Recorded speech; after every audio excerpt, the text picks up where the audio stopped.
Masaken Sport, bonjour, bienvenue au grand bulletin sportif. Ce qui fait la une de l'actualité, c'est la victoire du Milan AC.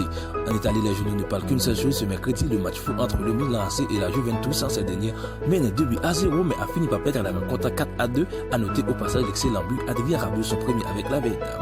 Oui, mais voilà, les rossonneries ont totalement renversé le match, réalisant ce qu'on pourrait appeler une remontada. C'est un scudetto fou. Ibra et les siens ont réussi à changer le cours du match et à faire basculer la rencontre de leur côté. De ce mercato, Adama Traoré, 24 ans, serait pisté par Manchester City et la Juventus. Mais les Espagnols souhaiteraient rester à Wolverhampton en cas de qualification en Ligue des Champions.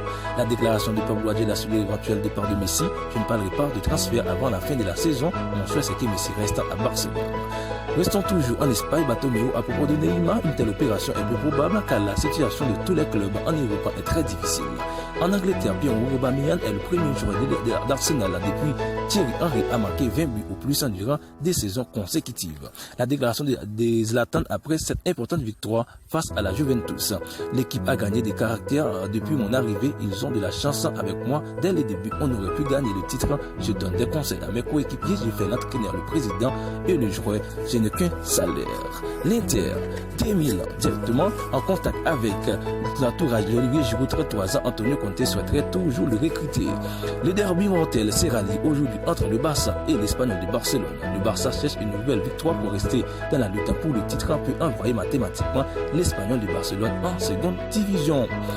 Mourinho, et pour terminer ce bulletin, et sur Carlo Ancelotti, je l'apprécie tellement que je suis obligé de dire en évidence qu'il est l'un des meilleurs coachs du monde depuis 20 ans et qu'il est toujours aujourd'hui. J'aime Carlo tout simplement. C'est un mec fantastique. Bonus pour ce matin. Son après l'altercation avec Yoris. La vérité c'est que j'en peux plus de blagues sur mon nom, le mot du son, monte sur le son. Quand Yoris m'a dit de réaliser un coup sur Bréau, je lui ai demandé si ces gestes qu'il avait tenté en finale de Coupe du Monde face à Mandzukic. Voilà, c'est la fin de ce bulletin. Le rendez-vous c'est pour demain.